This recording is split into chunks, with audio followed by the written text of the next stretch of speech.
Sir, Modi உத்தரப்பிரதேசத்தில் பேசும் பொழுது தமிழகத்தின் மூலியமா திராவிட முன்னேற்ற கழகம் உத்தரப்பிரதேசத்துக்கான நாடாளுமன்ற உறுப்பினர் எண்ணிக்கை குறைக்க பாக்குது அப்படின்னு சொல்லியிருக்காரு. அதுக்கு எதிர்ப்பு ஒரு நாக்குள்ளவர் பேசினா அதுக்கு பதில் சொல்லலாம். பல நாக்குள்ளவர் இங்க வந்தா தமிழர் நாகரிகம், தமிழர் பாரம்பரியம், தமிழர் பண்பாடு, தமிழர் கலாச்சாரம், தமிழர் இலக்கியன்வாரு.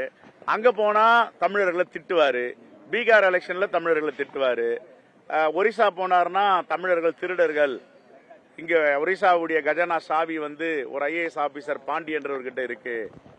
அப்படி பேசுவார். மாத்தி மாத்தி பேசுறவர் தான் நம்முடைய பிரதமர் அவர்கள். அதை பொருட்படுத்த தேவையில்லை. தமிழ்நாடு மக்கள் தெளிவாக இருக்கிறார்கள். பாசிசத்திற்கும் மதவாதத்திற்கும் தமிழ்நாட்டில் எந்த காலத்திலும் இடமில்லை. அதுதான் இப்போது படுதோல்வியை தழுவ போகிறார்.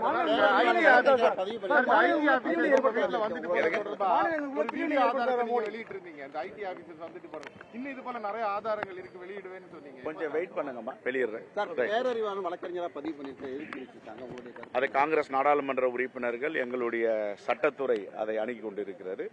அதை நாம் சட்டப்படி நடவடிக்கை எடுப்போம். எங்க நிலைப்பாடு, எங்க சட்டத்துறையோட நிலைப்பாடு தான் என்னுடைய நிலைப்பாடு. சட்டத்துக்கு அப்பாற்பட்டு நடந்திருக்கிறா, சட்டத்திற்கு அப்பாற்பட்டு நடந்திருக்கா, சட்டத்துக்கு உட்பட்டு நடந்திருக்கா, நடவடிக்கையில சட்ட நடவடிக்கையில இறக்கும். ஐடி விவகாரத்துல உங்க வீட்டுக்கு ஐடி வரல அப்படின்னு சொல்லி நீங்க போய் சொல்லிட்டீங்கன்னு சொல்லி அவங்க உங்க மேல எதையும் எதிர்கொள்ள தயாரா இருக்கும். உங்களையும் எதிர்கொள்ள தயாரா இருக்கும், அவங்களையும் எதிர்கொள்ள தயாரா இருக்கும்.